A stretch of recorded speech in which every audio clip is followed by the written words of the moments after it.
I'd been working in the warehouse of Harrison Manufacturing for 3 years when my sister Victoria became CEO.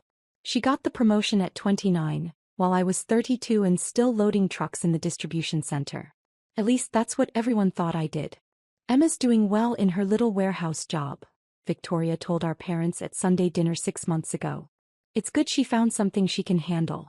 Not everyone is cut out for executive work. Mom nodded sympathetically. We're just glad you're employed, sweetie. After you dropped out of business school, we weren't sure what would happen to you. I smiled and passed the potatoes. The warehouse keeps me busy. What they didn't know was that I'd left business school because I'd already built something bigger. While Victoria was finishing her MBA and networking at country clubs, I'd been quietly acquiring shares of Harrison Manufacturing through a series of shell companies and trust arrangements. The warehouse job. That was my way of watching the business from the inside, understanding every operation, every employee, every weakness in the system. Harrison Manufacturing was our grandfather's company. He'd founded it in 1987, building industrial components for automotive manufacturers. When he died 5 years ago, he'd left equal shares to his 3 children. My father, my uncle Robert, and my aunt Jennifer. Together they owned 60% of the company. The remaining 40% had been held by various investors and board members. Or so everyone thought. Over the past 4 years I'd systematically purchased those shares. A retiring board member here, a frustrated investor there. I'd used money from a tech startup I'd sold in my early 20s. A company I'd built while wasting time on computer stuff, according to my father. The sale had netted me $47 million and I'd invested it carefully, quietly, and strategically.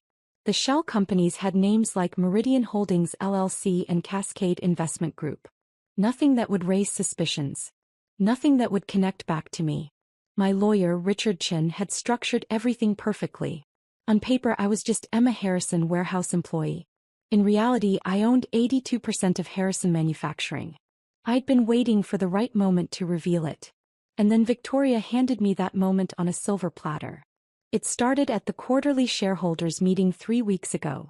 These meetings were usually formalities. Reviewing financial reports, approving budgets, discussing strategic initiatives. Family members always attended, even though most of them didn't understand the numbers. I arrived at the conference room on the executive floor at 9:55 a.m., 5 minutes before the meeting started. I was wearing my usual warehouse uniform, jeans and a Harrison Manufacturing polo shirt. I'd come straight from my morning shift, still smelling faintly of cardboard and machine oil.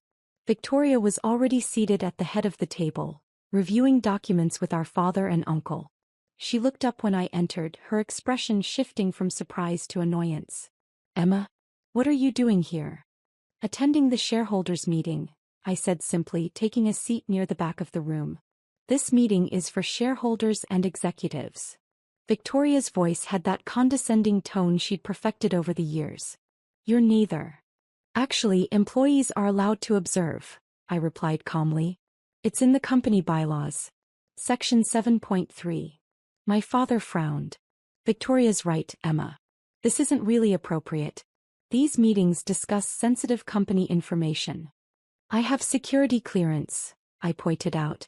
"I work here." Uncle Robert laughed. "Let her stay, Victoria. What's she going to do, leak our manufacturing costs to competing warehouse workers?" The room filled with chuckles. I smiled and said nothing, pulling out my phone to take notes. The meeting proceeded normally for the first 30 minutes. Financial reports, production numbers, client contracts. Victoria presented everything with practiced confidence, highlighting the company's 12% revenue growth under her leadership. Then she reached the main agenda item. "As you all know," Victoria announced, "we've been approached by Titan Industrial Group about a potential merger.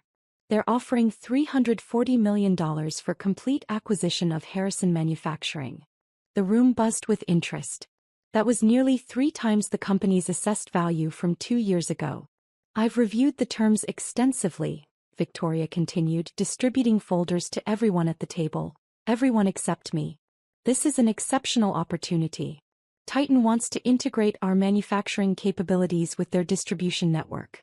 All current shareholders would receive cash payouts based on their ownership percentages." My father leaned forward. "What about the family legacy? Your grandfather built this company. And now we have the chance to cash out at peak value, Victoria replied smoothly. The business landscape is changing. Competition from overseas manufacturers is increasing.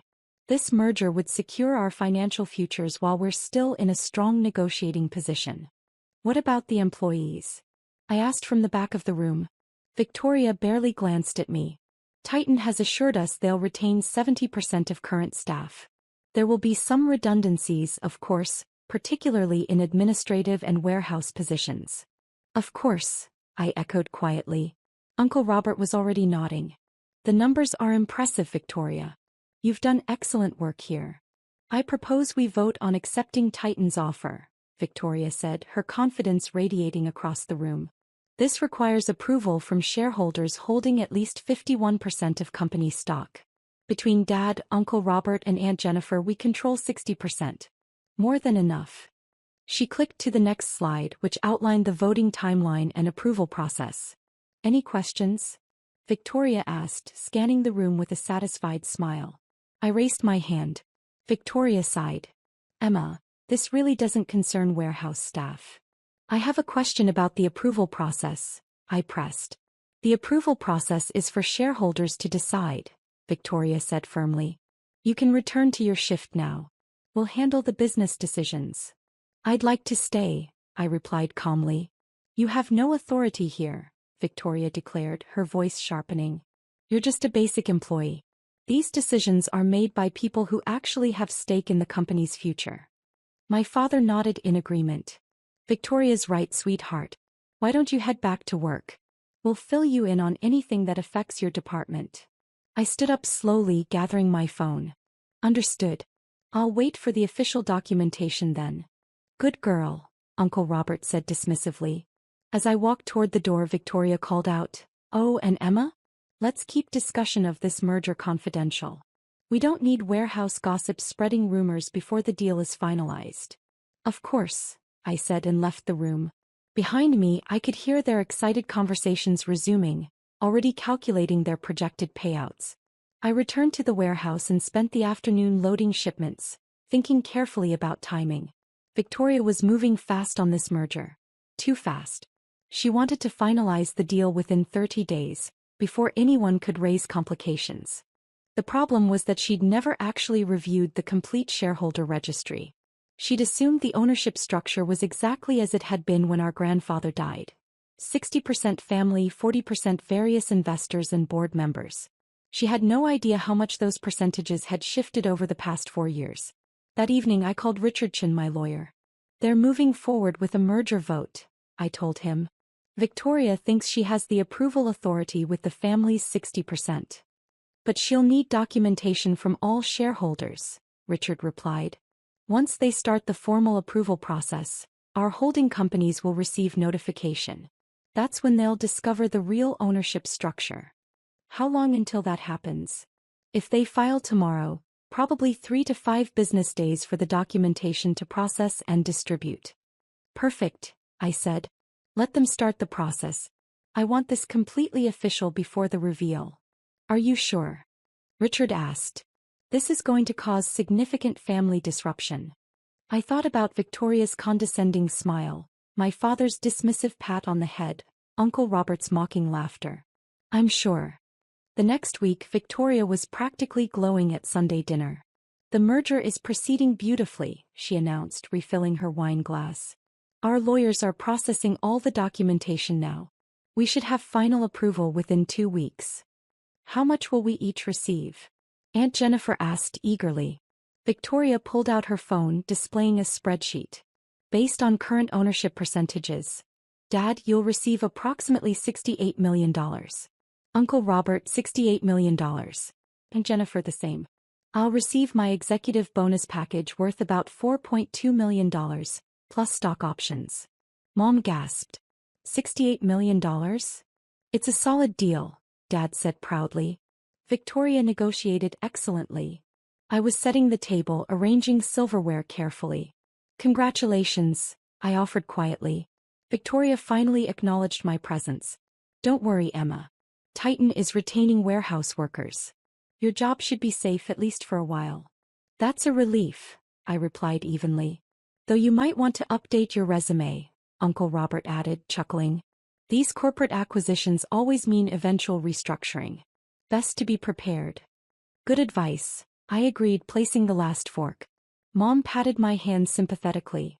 We'll help you if anything happens, sweetie. That's what family is for. I appreciate that, I said and meant it. They genuinely believed they were being supportive. The call came on Wednesday afternoon while I was operating a forklift in the warehouse. My phone buzzed with Richard's number. I parked the forklift and stepped into the break room for privacy. The documentation just hit, Richard said. Harrison Manufacturing's lawyers received the official shareholder registry this morning. All the shell companies are listed, along with their combined ownership percentage. And? I prompted, though I already knew. 82% of Harrison Manufacturing is owned by Meridian Holdings, Cascade Investment Group, and 3 other investment entities. All of which trace back to you as the beneficial owner. Victoria's lawyers are currently trying to figure out who these companies represent. They should connect the dots within a few hours. What about the merger approval? Dead in the water without your signature, Richard confirmed. You're the majority holder. Nothing moves forward without your explicit written consent. I felt a strange calm settle over me. What happens next? Victoria's lawyers will contact you directly once they realize who owns those shares. Probably by end of business today.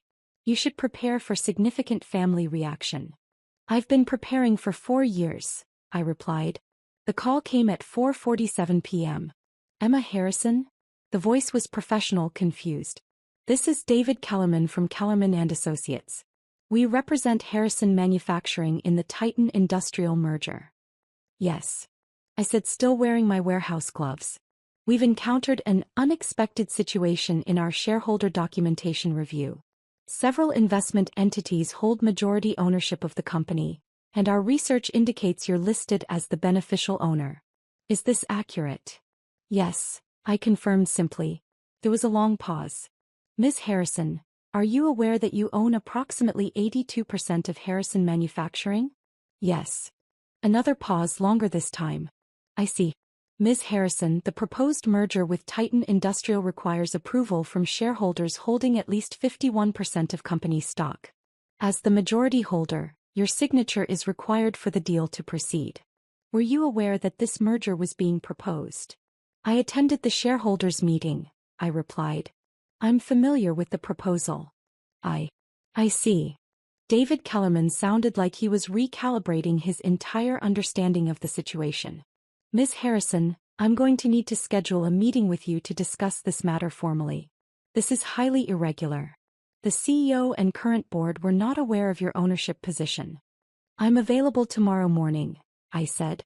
9 a.m. works for me. Yes, that would be acceptable. I should inform you that I've already contacted Ms. Victoria Harrison to explain the situation.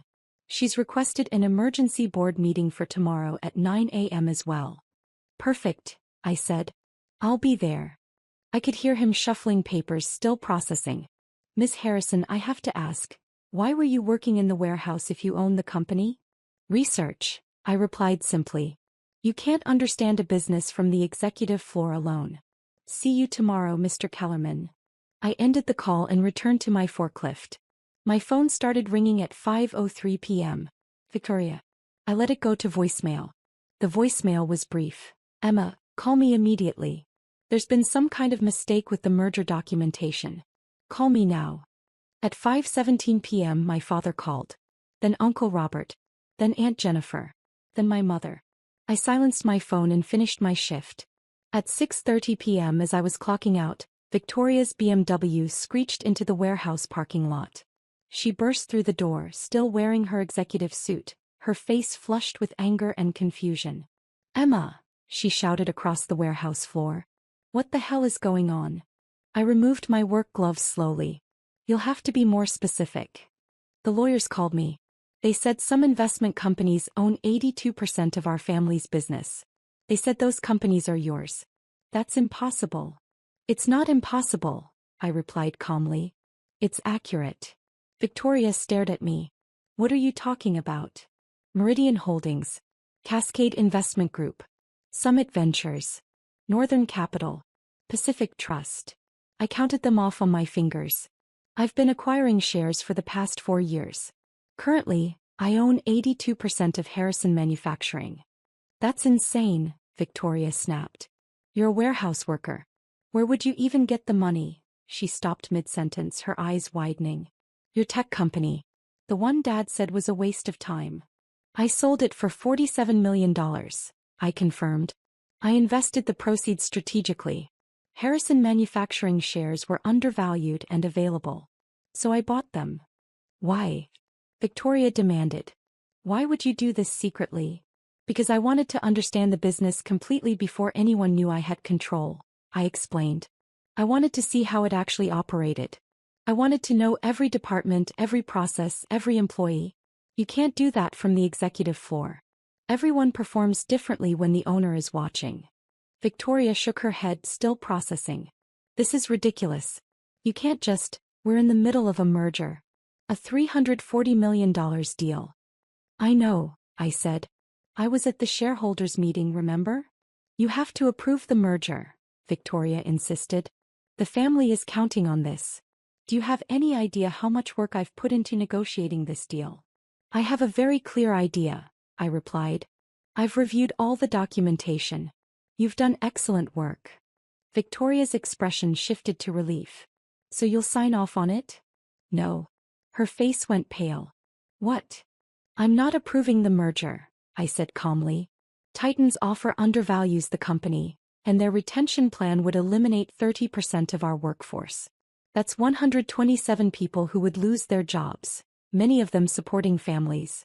The numbers look good for shareholders, but they're devastating for employees. Emma, you can't be serious, Victoria said desperately. This is a $340 million offer. For a company worth substantially more if we execute the right growth strategy, I countered. I've spent 3 years studying every aspect of this business from the ground up. I know exactly what Harrison Manufacturing is capable of, and selling to Titan isn't it. Victoria's shock was transforming into anger. You have no idea what you're doing. You've been loading boxes in a warehouse while I've been running this company. You've been managing operations, I corrected. That's not the same as understanding the complete picture. You see quarterly reports and board presentations. I see the machine operators who've developed efficiency improvements that never get reported up the chain. I see the warehouse workers who've identified supply chain optimizations that could save $3 million annually. I see the entire ecosystem that makes this company work. This is insane, Victoria repeated. You can't just block a merger because you have some fantasy about worker empowerment. I'm not blocking it because of fantasy, I replied evenly. I'm blocking it because I own 82% of the company and I don't approve of the deal. That's how ownership works. Victoria pulled out her phone. Dad needs to know about this. I'm sure he'll find out tomorrow, I said. The emergency board meeting is at 9 a.m. I'll see you there. I picked up my backpack and walked past her toward my car. Behind me, I could hear her frantically calling our father, her voice rising with panic and disbelief. I arrived at the executive conference room at 8:50 a.m. the next morning. This time I wasn't wearing warehouse clothes.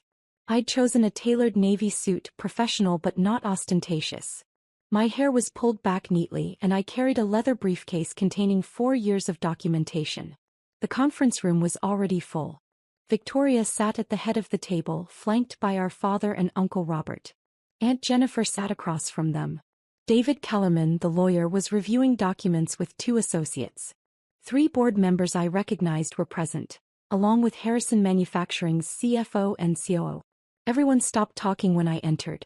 Good morning, I said pleasantly, taking a seat. Victoria's expression was a mixture of anger and anxiety. Let's get started. David Kellerman cleared his throat. Thank you all for coming on short notice. We're here to discuss the Titan Industrial merger proposal and the recent discovery regarding majority ownership of Harrison Manufacturing. He gestured to me. Ms. Emma Harrison currently owns approximately 82% of company stock through various investment entities. Any major corporate decision, including the proposed merger, requires her approval. My father was staring at me like I was a stranger. Emma, is this true? Yes, I confirmed. How? Uncle Robert demanded. Where did you get that kind of money? I sold a tech company 4 years ago, I explained. I invested the proceeds in acquiring Harrison Manufacturing shares from various sellers over time. What tech company? Aunt Jennifer asked, confused. CloudBridge Solutions, I replied. I built it during my early 20s. We developed inventory management software for mid-sized manufacturers. I sold it to a larger tech firm for $47 million. The room was silent. You never told us, Mom said quietly. You never asked, I replied. You assumed I dropped out of business school because I failed. Actually, I dropped out because I was already running a successful company and didn't need the degree. Victoria found her voice. This is irrelevant to the current situation. Emma, you need to approve the Titan merger. This is a family decision. It's my decision, I corrected. I'm the majority shareholder. You can't just block this deal because you're upset about being excluded from meetings, Victoria snapped. I'm not blocking it out of spite, I said calmly. I'm blocking it because it's a bad deal for the company long term, and it's destructive for our employees. David Kellerman intervened. Ms. Harrison, perhaps you'd like to explain your reasoning to the board? I opened my briefcase and distributed folders to everyone present. These are my analyses of Harrison Manufacturing's actual value and growth potential. I've spent 3 years working in every department. Warehouse, production floor, quality control, shipping. I've documented efficiency improvements, identified cost-saving opportunities, and mapped out a 5-year growth strategy. The board members began flipping through the documents, their expressions shifting from skepticism to interest. Titan is offering $340 million, I continued.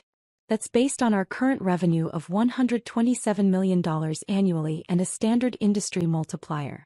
However, with strategic improvements I've identified, we can increase revenue to $210 million within 3 years. That would value the company at over $650 million. The CFO looked up sharply. These efficiency projections, are these realistic? They're conservative, I replied.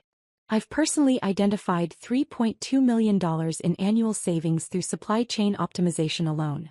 The machine operators have developed modifications that could increase production capacity by 18% without additional equipment costs.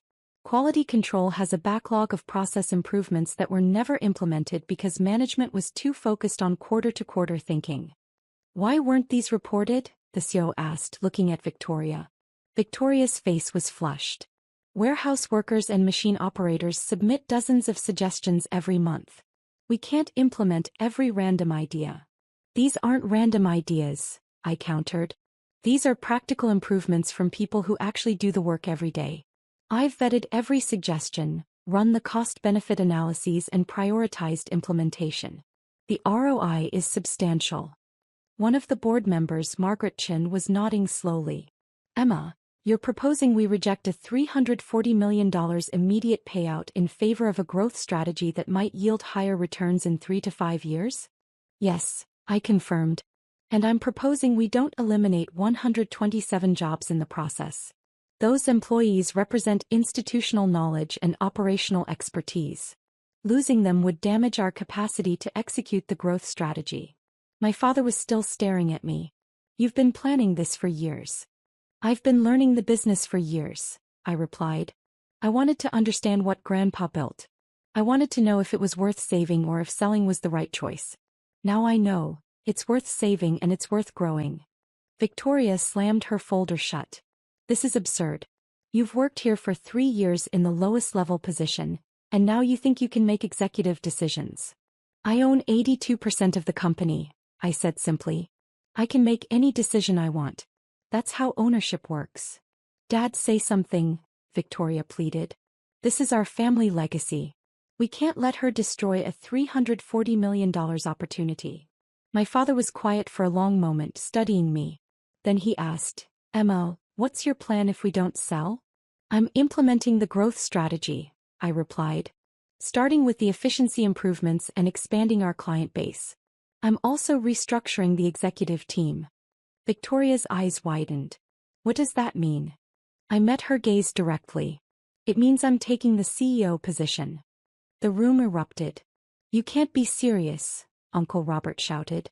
This is insane, Aunt Jennifer agreed. Victoria stood up, her chair scraping against the floor. I've been CEO for 2 years. I've increased revenue by 12%. You can't just take my position. I can actually, I said calmly. As majority owner, I have the authority to appoint executive leadership. Victoria, you've done good work managing operations, but you don't understand the business from the ground up. You see numbers on spreadsheets. I see the people and processes that generate those numbers. David Kellerman interjected carefully. Ms. Harrison does have the legal authority to restructure leadership as she sees fit. This is a hostile takeover, my father said slowly. Of your own family's company. This is me taking control of the company I own, I corrected. I've been patient. I've been quiet. I've watched and learned while everyone dismissed me as just a warehouse worker. Now I'm ready to lead. Margaret Chin leaned forward. Emma, what role would Victoria have in this restructuring? Victoria can remain as COO, I offered. She's good at operations management.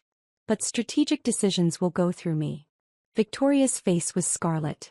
I'm not staying as your subordinate. That's your choice, I replied. But the CEO position is mine. The meeting lasted another 2 hours. David Kellerman outlined the legal procedures for my formal assumption of control. The board members asked detailed questions about my growth strategy. My father sat silently, processing everything. Finally, Victoria stood up. I resign effective immediately. Victoria, my father started. No, she cut him off. I'm not staying in a company where my younger sister, who spent 3 years loading boxes, suddenly becomes my boss. This is humiliating. The severance package will be generous, I said calmly.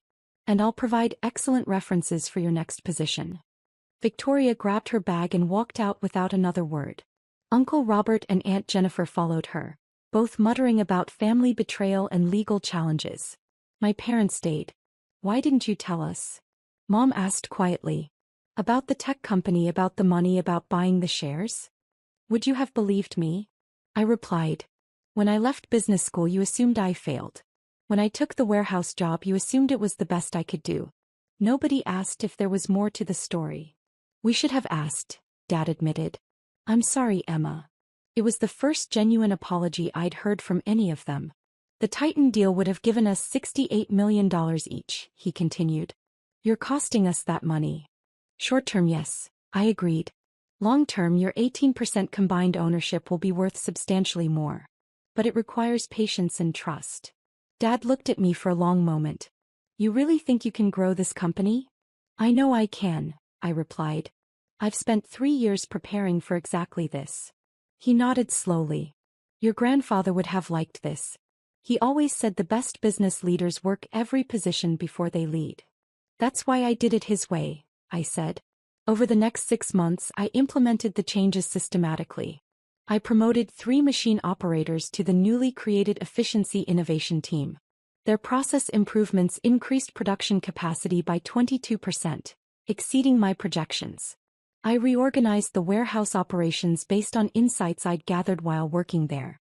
Shipping times decreased by 31%, and customer satisfaction scores jumped significantly.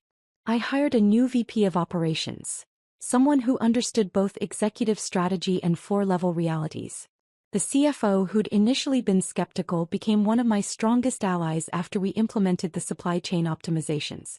First-year savings reached $4.1 million. I reached out to 3 new major clients that Victoria had deemed too small to pursue. Their contracts added $18 million in annual revenue. Victoria took a CEO position at a competitor. She announced it on LinkedIn with a barely veiled comment about companies that value proven leadership over nepotism. Uncle Robert and Aunt Jennifer threatened legal action for 2 months, then quietly accepted their ongoing dividend payments. My parents attended board meetings and watched everything unfold. Dad admitted 3 months in that he was impressed. Mom started telling her friends her daughter was a CEO, finally proud instead of sympathetic. The best moment came 8 months after I took control. I was walking through the warehouse, still my favorite part of the company, when Marcus, one of the forklift operators, flagged me down. Miss Harrison? Got a minute? Always, I replied. What's up? It's about the loading dock workflow, he said, pulling out a hand-drawn diagram. I've been thinking about how we could reduce the turnaround time for outbound shipments. I studied his diagram carefully. It was brilliant. A simple reorganization that would save approximately 15 minutes per truck. Marcus, this is excellent, I said. Can you write up a formal proposal?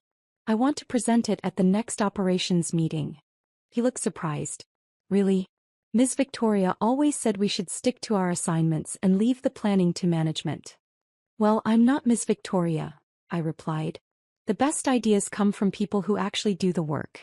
Always have. Marcus grinned. You know, some of us wondered why you worked down here for so long. Now it makes sense. You were actually listening. Always, I confirmed. That evening I sat in my office, Grandpa's old office, and reviewed the quarterly projections. We were ahead of schedule. Revenue was up 34% from the previous year.